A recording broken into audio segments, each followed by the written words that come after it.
how amazing it is to be painting a train. It's so cool. It's like a crashing together of cultures. High culture wine train meets graffiti art and train graffiti culture. In New York, all of the trains would get painted and they would go on the subway and people would take pictures and Martha Cooper would be there taking photos of the graffiti and Don D would be painting trains. It's like the biggest graffiti names always painting trains because trains are visible. You would see them as they would travel.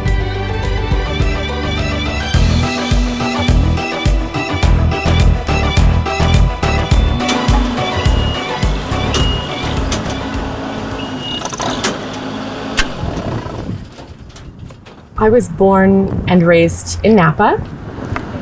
It's really cool for me to be able to come back and paint here because I've painted all over and I'm finally back in my hometown. I was thinking about what Napa had given to me while I was growing up and what I've taken from that. It was where I came into my own being. I went through adolescence here, and to me, the symbol of that was the pinky swear. You know, when you're a young girl, you know, you do the pinky swear, like promise, and you forge these relationships with girlfriends and become the person you are. And it was a very formative period of my life.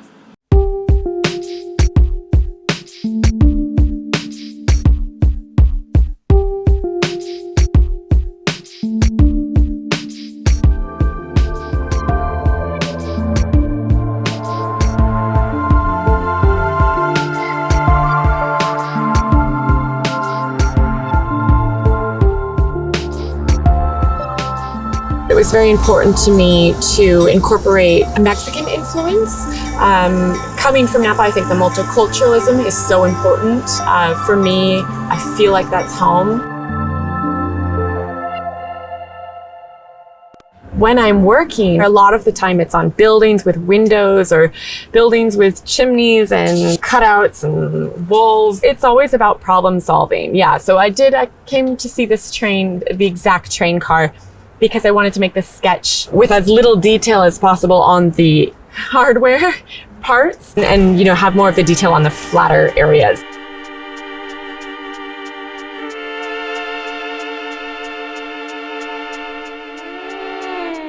I'm always pushing myself to try to discover and explore new things.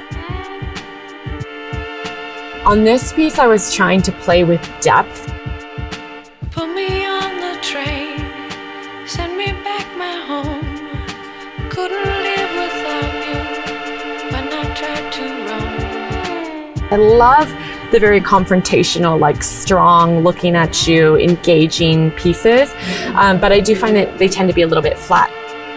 So this one has a bit more movement. It's trying to have a little bit more depth and atmosphere, trying to bring things in the front that are these abstract shapes, but it actually will look like kind of a cutout.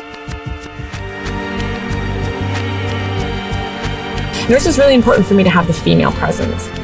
When I was doing street art, I was doing these 10 feet tall warrior women, and I called them protectors of the streets. And they had these animal headdresses, and they were these huge women just like standing over the street. And I like to think of them as like guardians of whoever would walk by. You know, I'm influenced by so many different things. I think that my work is mostly about discovery and just like following what interests me.